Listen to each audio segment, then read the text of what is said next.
ಈಗ ನೋಡಿ, ಹ್ರಸ್ವ ಸ್ವರ ವರ್ಣಮಾಲೆಯಲ್ಲಿ 49 ಅಕ್ಷರಗಳಿವೆ. ಸ್ವರಾಕ್ಷರಗಳು 13, ವ್ಯಂಜನಾಕ್ಷರಗಳು 34, ಯೋಗವಾಗಳು 2.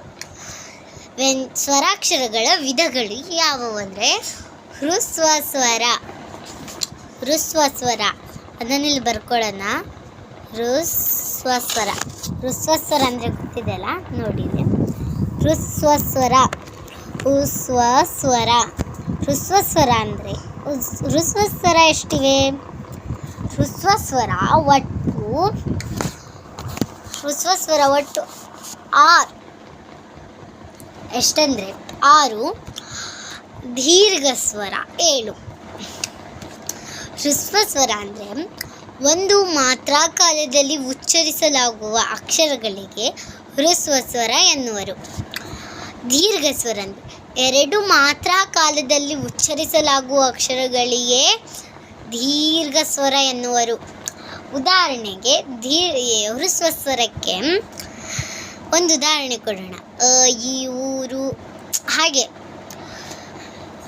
ದೀರ್ಘ ಸ್ವರಕ್ಕೆ ಉದಾಹರಣೆ ಆ, ಈ, ಊ, ಈ ಥರ. ಹ್ರಸ್ವ ಸ್ವರ, ದೀರ್ಘ ಸ್ವರ ಗೊತ್ತಾಯ್ತು ನಿಮಗೆ. ಹ್ರಸ್ವ ಸ್ವರ ಎಷ್ಟಿದಾವಂದರೆ 6 ಇದ್ದಾವೆ ಹ್ರಸ್ವ ಸ್ವರ. ಮತ್ತು ದೀರ್ಘ ಸ್ವರ, ದೀರ್ಘವಾಗಿ ಎಳಿತೀವಲ್ಲ, ಆ ಸ್ವರ ಎಷ್ಟಿದ್ದಾವೆ ನಮ್ಮ ಹತ್ರ? ಆ ಸ್ವರ 7 ಇರ್ತವೆ. ನಾನು ಹೇಳ್ದೆ ಅಲ್ಲ, ಆ ಸ್ವರ 7 ಇರ್ತವೆ. ಹ್ರಸ್ವ ಸ್ವರ, ದೀರ್ಘ ಸ್ವರ ಗೊತ್ತಾಯ್ತು. ಈಗ ವ್ಯಂಜನಗಳು ಎಷ್ಟಿವೆ ಅಂತ ಹೋಗೋಣ. ವ್ಯಂಜನಾಕ್ಷರಗಳ ವಿಧಗಳ ಹತ್ರ ಹೋಗೋಣ. ವ್ಯಂಜನಾಕ್ಷರಗಳ ವಿಧಗಳು ಯಾವುವು ಆಲ್ರೆಡಿ ಗೊತ್ತಿರುತ್ತೆ ಅಂತ ಅನ್ಕೋತೀನಿ ನಾನು. ಯಾವ್ಯಾವು? ಹ್ರಸ್ವ ಸ್ವರ, ದೀರ್ಘ ಸ್ವರ ಈಗ ಆಲ್ರೆಡಿ ಗೊತ್ತಾಗ್ಬಿಟ್ಟಿದೆ ನಿಮಗೆ. ಹಾಗಂದರೆ ಈಗ ವ್ಯಂಜನಾಕ್ಷರಗಳು ಎಷ್ಟಿವೆ ನೋಡಿ. ವ್ಯಂಜನಾಕ್ಷರಗಳು ಎಷ್ಟಿವೆ ಅಂತ ಕೊಟ್ಟಿದ್ದಾರೆ ಅಲ್ಲಿ. ವ್ಯಂಜನಾಕ್ಷರಗಳು ಯಾವತ್ತೂ 34 ಇರ್ತವೆ, ಗೊತ್ತಾಯ್ತಾ? ವ್ಯಂಜನಾಕ್ಷರಗಳ ವಿಧಗಳು ಯಾವುವು ಅಂದರೆ ವರ್ಗೀಯ ವ್ಯಂಜನ ಮತ್ತು ಅವರ್ಗೀಯ ವ್ಯಂಜನ. ಗೊತ್ತಾಯ್ತಾ? ವರ್ಗೀಯ ವ್ಯಂಜನ ಮತ್ತು ಅವರ್ಗೀಯ ವ್ಯಂಜನ ಅಂತ ಬರುತ್ತೆ. ಓಕೆನಾ? ವರ್ಗೀಯ ವ್ಯಂಜನ ಅಂದರೆ ವರ್ಗೀಯ ವ್ಯಂಜನಗಳ ವಿಧಗಳು ಎಷ್ಟಿವೆ ಅಂತ ಕೇಳ್ತಾರೆ. ವರ್ಗೀಯ ವ್ಯಂಜನ ಫಸ್ಟ್ ಬರ್ಕೊಳ್ಳೋಣ. ವರ್ಗೀಯ ವ್ಯಂಜನ, ಅಲ್ಲಿ ವ್ಯಂಜನ ವರ್ಗೀಯ ವ್ಯಂಜನನೇ ಬರಬೇಕು. ವ್ಯಂಜನ, ವರ್ಗೀಯ ವ್ಯಂಜನ. ಅವರ್ಗೀಯ ವ್ಯಂಜನ ಅಂತ ಬಂದಿದೆ, ಅದನ್ನು ನೋಡೋಣ. ಫಸ್ಟ್ ವರ್ಗೀಯ ಮುಗಿಸ್ಬಿಡೋಣ. ವರ್ಗೀಯ ವ್ಯಂಜನ 25, ಗೊತ್ತಾಯ್ತಾ? ವರ್ಗೀಯ ವ್ಯಂಜನ ಯಾವತ್ತೂ 25 ಇರುತ್ತೆ. ಮತ್ತು ಅವರ್ಗೀಯ ವ್ಯಂಜನ ಅದನ್ನು ನೋಡೋಣಂತೆ. ವರ್ಗೀಯ ವ್ಯಂಜನ ಎಷ್ಟಿವೆ? 25 ವರ್ಗೀಯ ವ್ಯಂಜನ. ವರ್ಗೀಯ ವ್ಯಂಜನಗಳ ವಿಧಗಳು ಎಷ್ಟಿವೆ ಅಂತ ಕೇಳ್ತಾರೆ. ಅದಕ್ಕೆ ನೀವು ಆನ್ಸರ್ ಕೊಡಬೇಕು. ಅದಕ್ಕೇನು ಕೊಡಬೇಕು? ಆನ್ಸರ್ ಕೊಡಬೇಕು. ಹಾಗಂದರೆ ವರ್ಗೀಯ ವ್ಯಂಜನ ಅಂದರೆ ಯಾವ್ಯಾವು ಅಂತ ಕೇಳ್ತಾರೆ. ಓಕೆ, ನಿಮ್ಗೆ ಆಗಲೇ ಫಸ್ಟ್ ಸ್ಟ್ಯಾಂಡರ್ಡಿಗೆ ತಿಳಿಸಿರ್ತಾರೆ ಅಂತ ಅನ್ಕೋತೀನಿ ಅಲ್ಲ? ವರ್ಗೀಯ ವ್ಯಂಜನದ ಬಗ್ಗೆ ತಿಳಿಸಿದ್ದಾರೇನೋ ಅಂತ ಅನ್ಕೊತೀನಿ ನಾನು. ಆದರೆ ನೀವು ಇನ್ನೊಂದು ಸತ ಹೇಳ್ತೀನಿ ನಾನು, ತಿಳ್ಕೊಳ್ರಿ. ಏನಂದರೆ ಇದರಲ್ಲಿ ವಿಶಿಷ್ಟ ಅಂದರೆ ಏನಪ್ಪ? ವರ್ಗೀಯದಲ್ಲಿ ಮೂರು ವಿಧಗಳಿರ್ತವೆ. ಅವು ಯಾವುವು ಅಂದರೆ, ಒಂದು ಅಲ್ಪ ಪ್ರಾಣ. ಯಾವುದು? ಅಲ್ಪ ಪ್ರಾಣ. ಮಹಾಪ್ರಾಣ ಅಂತ ಇನ್ನೊಂದು ಬರುತ್ತೆ. ಫಸ್ಟು ಅಲ್ಪ ಪ್ರಾಣದ ನೋಡೋಣ. ಅಲ್ಪ ಪ್ರಾಣ ಅಂತ ಮೊದಲು ಬರ್ಕೊಳ್ಳೋಣ. ಅಲ್ಪ ಪ್ರಾಣ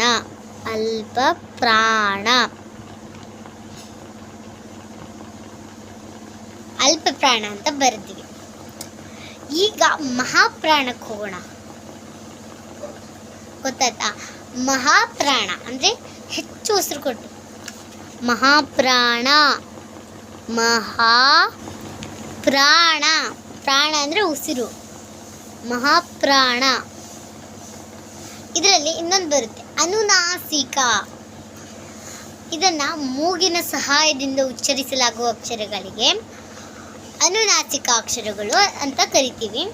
ಅನುನಾಸಿಕ ಅಕ್ಷರಗಳು ಅಂದರೆ ಅನುನಾಸಿಕ ಬರೆಯೋಣ ಫಸ್ಟು. ಅನುನಾಸಿಕ, ಅನುನಾಸಿಕ,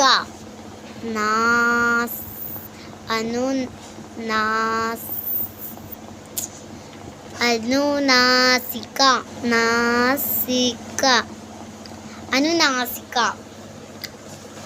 ಅನುನಾಸಿಕ ಗೊತ್ತಾಯ್ತು ನಮಗೆ. ಅನುನಾಸಿಕ ಮೂಗಿನ ಸಹ. ಈಗ ಖ ಖ ಗ ಗ ನ್ಯ, ನ್ಯ ಅಂದರೆ ಮೂಗಿನ ಸಹಾಯ, ಮೂಗಿನ ಸಹಾಯ ತಗೊಳ್ಬೇಕು. ಖ ಖ ಗ ಗ ಯ, ಯ ಮೂಗಿನ ಸಹಾಯ, ಮೂಗಿನ ಸಹಾಯದಿಂದ ಉಚ್ಚರಿಸಲಾಗುವ ಅಕ್ಷರಗಳಿಗೆ ಏನಂತಾರೆ? ಅನುನಾಸಿಕ. ನಾಸಿಕ ಅಂದರೆ ಮೂಗು, ಗೊತ್ತಾಯ್ತಲ್ಲ. ಅಲ್ಪ ಪ್ರಾಣ ಅಂದರೆ ಪ್ರಾಣ ಅಂದರೆ ಉಸಿರು. ಓಕೆನಾ? ಈಗ ಮುಂದೆ ಹೋಗೋಣ. ಅವರ್ಗೀಯ ವ್ಯಂಜನ ಅಂತ ಬರುತ್ತೆ.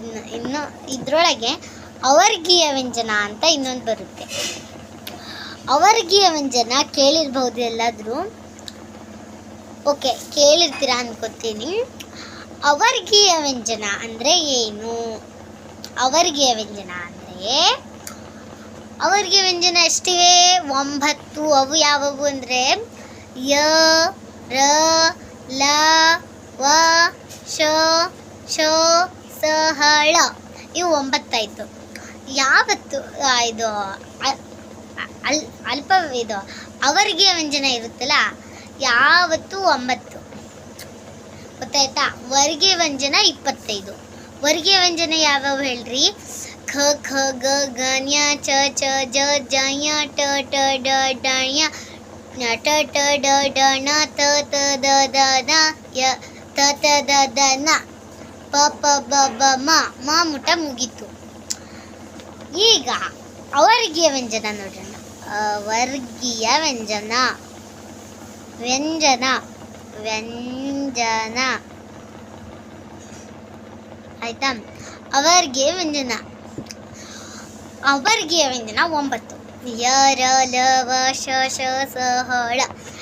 ಯಾವತ್ತು ಅವರ್ಗೀಯ ವ್ಯಂಜನ ಎಷ್ಟಿರ್ತಾವಂದರೆ 9. 9 ಗೊತ್ತಿರ್ಬೋದು ಅನ್ಕೊತೀನಿ. ಹಾಗೆ ಅವರ್ಗೀಯ ವ್ಯಂಜನ 9 ಇರ್ತವೆ. ಅವ್ಯಾವತ್ತೂ 9ಗೆ ಇರೋದು. ಓಕೆನಾ? ಈಗ ಅವರ್ಗೀಯ ವ್ಯಂಜನ ಅವೆಲ್ಲ ನೋಡಿದ್ವಿ. ಈಗ ಎಲ್ಲಿಗೆ ಹೋಗ್ಬೇಕಂದ್ರೆ ನಾವು ಯೋಗವಾಹ. ನೀವು ಯೋಗವಾಹ ಅಂದರೆ ಅದು ಯೋಗ ಮಾಡೋದು ಬೇರೆ, ಯೋಗವಾಹ ಅಂದರೆ ಬೇರೆ. ಯೋಗವಾಹದಲ್ಲಿ ಎಷ್ಟು ವಿಧ? 2 ವಿಧ.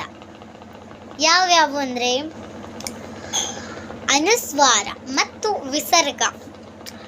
ಅನುಸ್ವಾರ ಮತ್ತು ವಿಸರ್ಗ 2. ಅನುಸ್ವಾರ, ವಿಸರ್ಗ. ಅನುಸ್ವಾರ, ವಿಸರ್ಗ, ವಿಸರ್ಗ, ಅನುಸ್ವಾರ, ವಿಸರ್ಗ. ಅನುಸ್ವಾರ ಅಂದರೆ, ಅನುಸ್ವಾರ ಅಂತ ಕೇಳಿರ್ಬೋದು, ಆದರೆ ಗೊತ್ತಿಲ್ಲ ನಿಮಗೆ, ಅದು ಹೇಳ್ತೇನೆ. ಅನುಸ್ವಾರ ಅಂದರೆ ಅ, ಆ, ಇ, ಈ, ಉ, ಊರು, ಎ, ಐ, ಓ, ಔ ಆದಮೇಲೆ ಅಮ್ ಇದೆಯಲ್ಲ, ಇದು ಒಂದು ವಿಸರ್ಗ. ವಿಸರ್ಗ, ಅಹ ಒಂದು ವಿಸರ್ಗ, ಒಂದು ಅನುಸ್ವಾರ. ಅಮ್ಗೆ ಏನಂತ ಕರಿತೀವಂದರೆ ಅನುಸ್ವಾರ. ಅಹಾಗೆ ವಿಸರ್ಗ ಅಂತ ಕರಿತೀವಿ. ಅನುಸ್ವಾರಕ್ಕೆ ಒಂದು ಉದಾಹರಣೆ ಕೊಡೋಣ. ಸಿಂಹ, ಅಂಗಳ. ಮತ್ತೆ ವಿಸರ್ಗಕ್ಕೊಂದು ಉದಾಹರಣೆ ಕೊಡೋಣ. ವಿಸರ್ಗಕ್ಕೊಂದು ಉದಾಹರಣೆ ಅಂದರೆ ದುಃಖ. ಇಷ್ಟೆಲ್ಲ ಉದಾಹರಣೆ ಇರ್ತವೆ. ಮತ್ತೆ ಇನ್ನೊಂದು ಹೇಳಬೇಕಂದ್ರೆ ವರ್ಣಮಾಲೆ ಚಾರ್ಟು ನೀವು ನೋಡಿರ್ಬೋದು. ಇರಲಿ, ವರ್ಣಮಾಲೆಗೆಲ್ಲವನ್ನು ತಿಳ್ಕೊಂಡ್ರಿ ನೀವೀಗ. ವರ್ಣಮಾಲೆಯನ್ನು ತಿಳ್ಕೊಂಡಿದ್ದೀರಲ್ಲ, ಅವೆಲ್ಲವನ್ನು ಹೇಳಕ್ಕೆ ಬರುತ್ತಾ? ಬರ್ಬೋದು. ಇವೆಲ್ಲ ನಿಮ್ಮ ಟೆಸ್ಟಿಗೆಲ್ಲ ಬೇಕಾಗುತ್ತೆ ಅಂತ ನಾನು ಹೇಳ್ತಿರೋದು. ಅದಾಯಿತು. ನೀವು ಕೇಳಿರ್ಬೋದು ತ ಅಂದರೆ ಟಿಗೆ ತ, ಕ ಅಂದರೆ ಕೆಗೆ ಕ ಅಂತ ನೀವೆಲ್ಲಾದರೂ ಕೇಳಿರ್ಬೋದು ಅಂತ ನಾನು ಅಂದ್ಕೊತೀನಿ. ಕೆ ಎ ಕ ಕೇಳಿದ್ದೀರಾ? ಕೇಳಿದರೆ ನೋಡಿ. ಮತ್ತು ಇನ್ನೊಂದು ಅಕ್ಷರವನ್ನು, ಈ ಪದವನ್ನು ಬಿಡಿಸುವಂಥ ಒಂದು ಬರುತ್ತೆ. ಈ ಪದವನ್ನು ಬಿಡಿಸುವಂಥ ಬಂದಾಗ ಏನು ಮಾಡ್ಬೇಕು ನಾವು? ನಾವು ಈ ಪದವನ್ನು ಬಿಡಿಸ್ಬೇಕಂದ್ರೆ ಏನು ಮಾಡಬೇಕು? ಈಗ ಉದಾಹರಣೆಗೆ ಗುಬ್ಬಿ ಅಂತ ಇದೆ, ಬರ್ಕೊಳ್ಳೋಣ. ಗುಬ್ಬಿ ಅಂತ ಬರ್ಕೊಂಡಿದ್ದೀವಿ. ಗುಬ್ಬಿ ಅನ್ನೋ ಪದನ ಬಿಡಿಸ್ಬೇಕು ನಾವು. ಅದನ್ನು ಬಿಡಿಸ್ಬೇಕು. ಯಾವ ಥರ ಬಿಡಿಸ್ಬೇಕು ಅಂತ ಗೊತ್ತಿದ್ದರೆ ಹೇಳಿ.